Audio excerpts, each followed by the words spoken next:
أعوذ بالله من الشيطان الرجيم. بسم الله الرحمن الرحیم.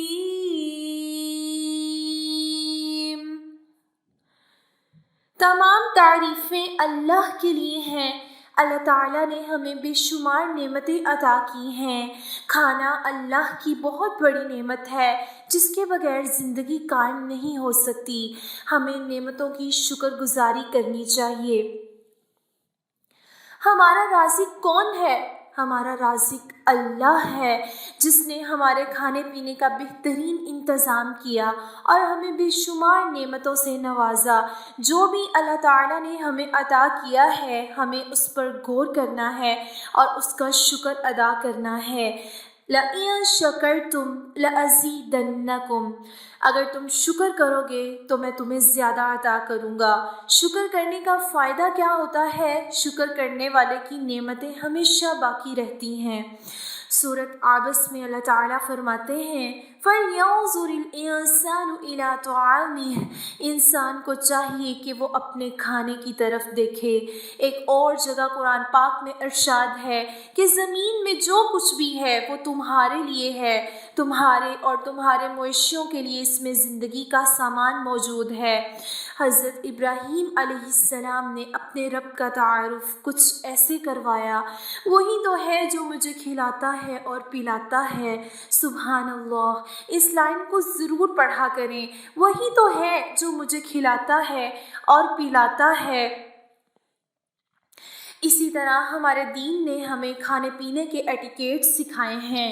جس طرح دائیں ہاتھ سے کھائیں، بسم اللہ پڑھ کر کھائیں، اپنے سامنے سے کھائیں، درمیان سے نہیں کھائیں، پیٹ کے بل نہ کھائیں. کھانا پلیٹ میں اتنا ہی ڈالیں جتنا آپ کھا سکتے ہیں.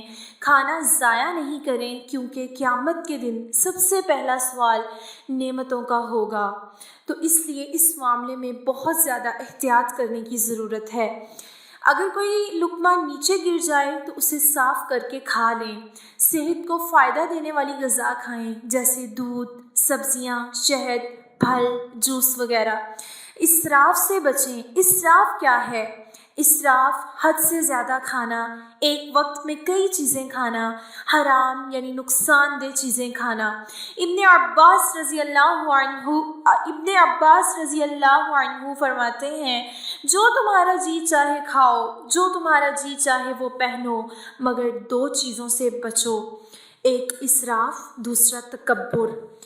دو چیزوں سے بچنا ہے، اسراف اور تکبر. کھانا کھانے کے بعد الحمدللہ کہیں اور دعائیں پڑھیں. اللہ تعالیٰ اپنے اس بندے سے راضی ہو جاتا ہے جو ایک لقمہ بھی کھائے اور ایک گھونٹ مشروب بھی پیے اور اللہ کا شکر ادا کرے. تو ایک گھونٹ پانی بھی پئیں تو اللہ کا شکر ادا کریں. اللہ تعالیٰ نے ہمارے لیے ہمارے کھانے پینے کا بہت ہی بہترین انتظام کیا ہے. اس لیے نعمتوں پر غور کریں، شکر گزاری کریں. کھانا کھانے کے بعد کی دعائیں اللہم بارک لنا فیہ وأطعمنا خیرا منہ. اللہم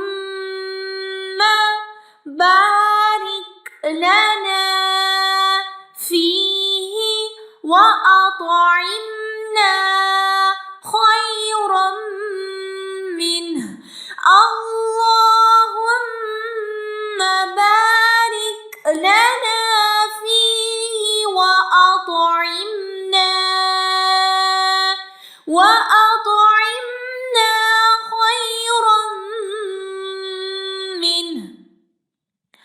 اے اللہ ہمیں اس کھانے میں برکت عطا فرما اور ہمیں اس سے بہتر کھانا کھلا.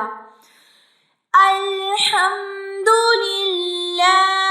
الذی أطعم وسقى وسوغه وجعل له الحمد لله الذي أطعم وسقى وسوغه وجعل له مخرجا. الحمد لله الذي أطعم وسقى وسوغه وجعل له مخرجا. تمام تعریفیں اللہ ہی کے لیے ہیں جس نے کھلایا پلایا اور اسے جسم میں پیوست کیا اور اس کے نکلنے کی راہ بنائی۔ سبحان اللہ، بہت ہی پیاری دعائیں ہیں۔ آپ کھانا کھانے کے بعد ان دعاؤں کو ضرور پڑھیں۔